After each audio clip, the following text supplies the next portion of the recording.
Alright, everybody, welcome to another episode of Unique Adventurez. We are out here doing campground review, Indian Creek Campground on the backside or on the front side of Rimrock Lake in Rimrock, Washington. We have Indian Creek here is a national forest campground. So this is completely dry camping. They do have some water spigots around the park, but it's pretty much run what you brung. No real hookups. They do have some vault toilets, and that spread out throughout the park. The one thing you do have to note, this is Highway 12 right here on the side of the campground. There is some road noise that you can hear into the campground, as one thing to note here. The other cool thing here, though, is on the backside of the campground, you have access into Rimrock Lake, which is simply amazing. I'm going to show you a little shot right here of what it looks like on the backside of the campground. So, definitely got some pros and cons, but you know, just kind of take that for what it's worth. We have sites 1 through 39. There are some sites here that are, you know, really appropriately set up for RV. There are some that are really appropriately set up for tent. And there's a couple in the middle there that you can kind of fudge, and we were actually in one of those sites. Do listen to what the website tells you, but even some of the websites will tell you things that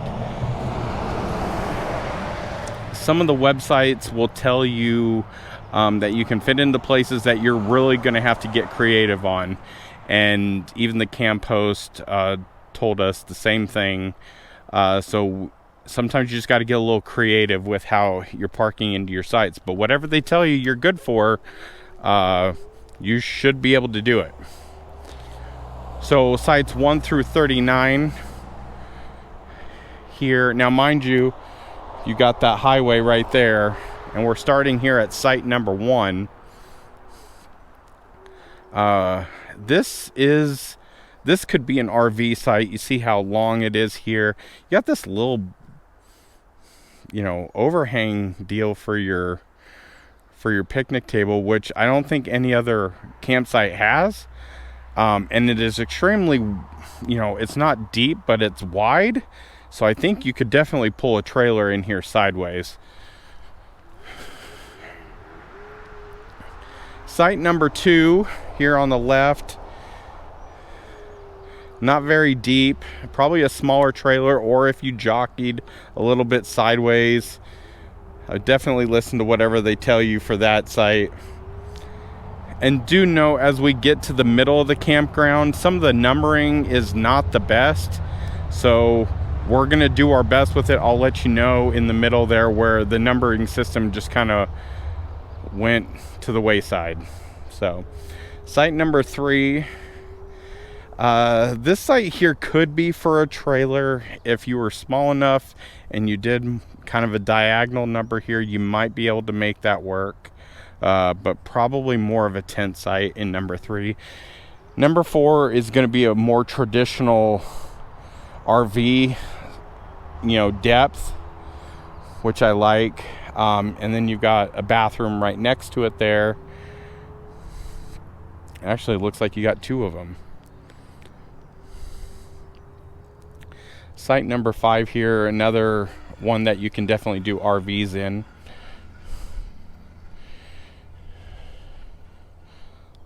Not too bad, a little bit of downward in the front there.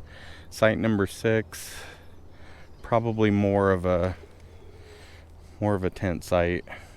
Might be able to do a small trailer in there. 7, another traditional type of RV site.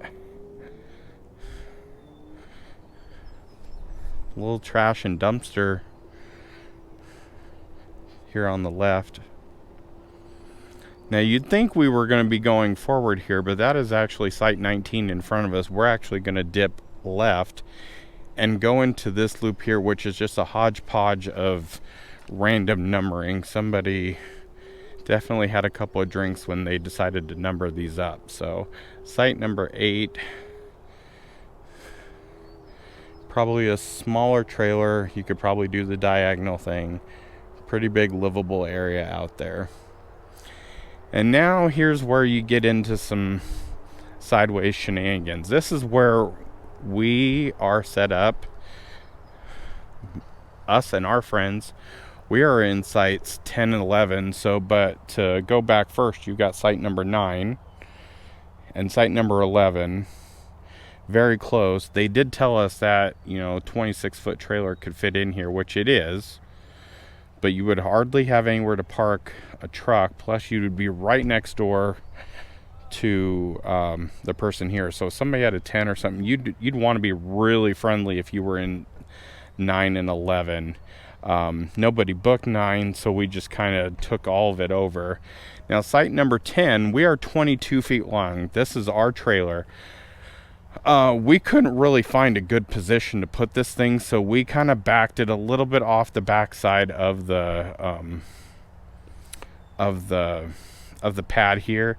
And I can see now that I'm looking down, they must have changed the numbering system, because this says 38 here, but the placard says 10. So that is what the number is. This is site number 10. It's got a good little livable area in the back here. But you see, we did have to dive off a little bit to make it work. If I would have put the trailer way forward here, we would have had the tongue out in the street. So, this is kind of some of the things you have to kind of contend with. Plus, this is great on why you would want to see this video, so that you can see all these sites here. Site number 11, next to the bathrooms here. Here's where the numbering completely goes to the wayside. So you've got... These are a tandem site here of 12 and 17. Yes, I said that right. 12 on the left, 17 on the right. They share the same parking. And you'd think, well, maybe it's just some extra stuff in the middle there. Maybe there's 12, 13, 14, 15, 16 in the middle. No, there's not, because those are on the back side in non-numerical order. So, site number 12 and 17, you could probably do 2 trailers in on the diagonal here. It's actually a pretty big double site here. But you definitely want to make sure you're friends, because this is not very deep, a lot longer. I would do trailers on the diagonal in here if you were gonna do that. So that's site number 17. Site number 18 here on our right. Not very deep. Probably more of like a tent site. You might be able to get a trailer here on the diagonal if it was a little bit shorter. And site number 15. We are now counting down. Like I said, the numbering system is not the best. 15. You could definitely go back a little bit ways, maybe a little bit off the back of the concrete. The barriers back there are well past, so you could probably do a 20 to 25 foot off the back end there. 16, not very deep at all. Probably more of a tent or an extremely small trailer, camper van, rooftop tent situation. It'd be good here. You do want to note that you share a livable area on the backside with one of these sites. I'm not sure what the number is. I will actually put it right here so that you know which site shares the backside of this, in case you want to book both of these sites and then have a big communal area in the middle. So that's site number 16. We're at site number 14. This one is a little bit wider, so I think you could definitely do a trailer on the diagonal here. Nice little livable area, but also shares with that person on the backside there. I will note it here on what site those share with. Then you got site number 13. You could definitely do a trailer in here. It's kind of angled as such where you can put a little bit of an angle on it and make it happen. Okay.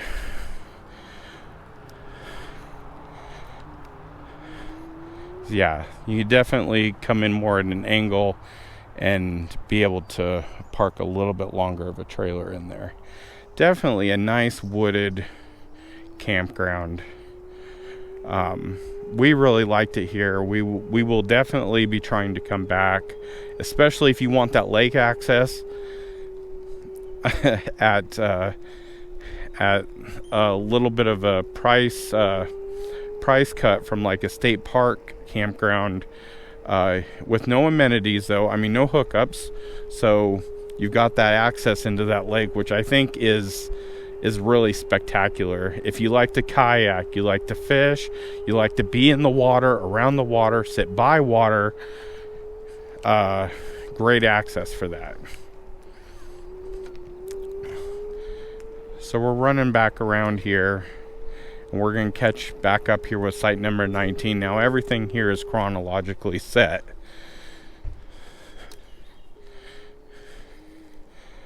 So yeah, I got site number 19, definitely a good looking RV site there. A little dip off in the back, but site number 20, this is definitely more of a tent site.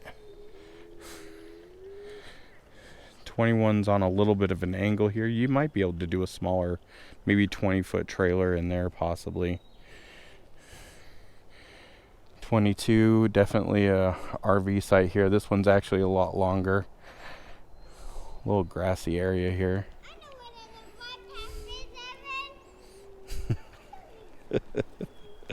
23 is the campo site. And right next to the campo site, as these guys are going down to go enjoy the lake, you can see the trail down there to head to the lake. Some of the best sites are going to be in this next little bit here, because you are going to have that access to some of that water view and closer access to the lake. Site number 24, probably a smaller trailer. It's in on an angle, which definitely helps. So you could definitely do a trailer here. Your livable area is going to kick out towards the street. 25, you can see the trailer in there, getting some of those views of Rimrock Lake. These sites here are probably going to be the most coveted in the campground. I'm pretty much going to say this this next one over here is going to be probably the one everybody's going to want. You got 26, definitely an RV site, pretty deep for this campground standards. And then 27 here, I think this is probably the prize of the campground. Definitely slopes down a little bit. You're getting a little bit of that view with Rimrock Lake, plus of a longer span there, so you can fit trailers, RVs into here with that view, and you're close to the lake. So 27 might be the jam for a little bit for everybody. 28, definitely a little bit shorter. You could do a diagonal setup in there, but not too long though. 29, nice looking little site there. You might be able to kick off the backside there a little bit and hook that up with a smaller trailer and maybe park your rig out front. Or you can do a tent like these guys are doing. Site number 30. Yeah, probably more of a tent site here. Not a lot of room to go diagonal. 31's another one of these winter sites that are going to give you that lake access and the lake views. Definitely not very long there. Definitely dips off on the back side there. And site number 32, another great site here. I think you could probably do a diagonal as well. Definitely could do a diagonal here and get that lake view. That's a good site. 33. And I'm not sure if you could do a trailer in here or not.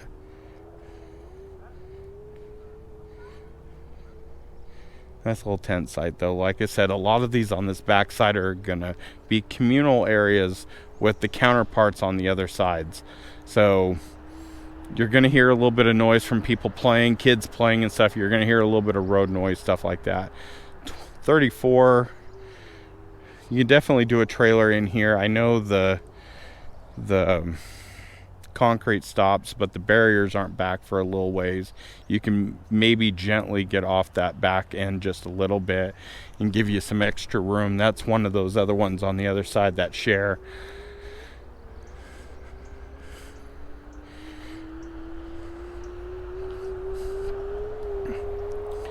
We're cruising along. We're almost done. If you stayed around this long, make sure you give me that thumbs up that we're out here giving you this content at National Forest Campgrounds. Got the dumpsters. Site 35 over here. This is the way to do it. Bring your stuff in sideways, but you are faced right onto the road, so do note that on 35 and 37. I mean, it's right next to the road. 36, you could definitely do a diagonal in here and still have some room to park a rig.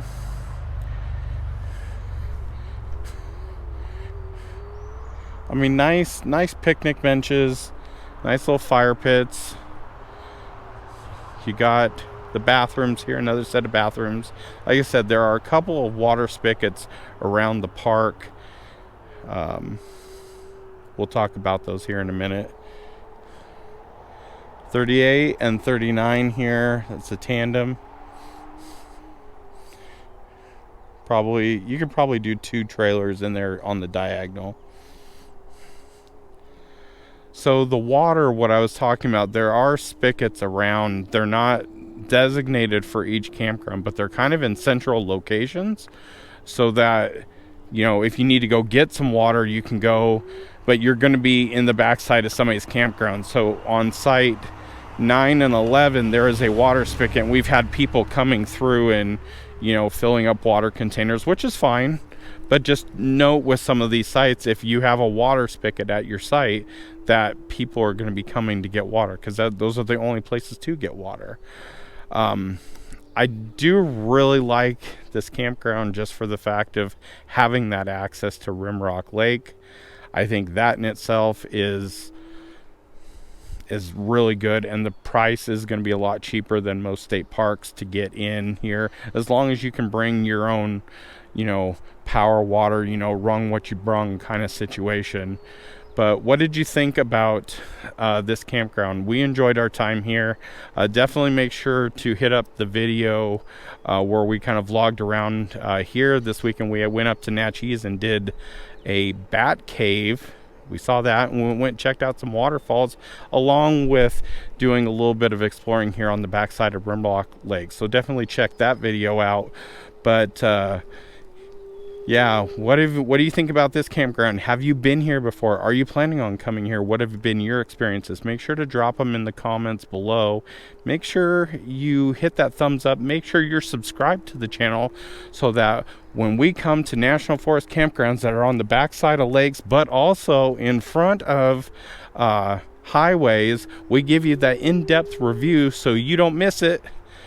But until then, we'll see you guys in the next adventure.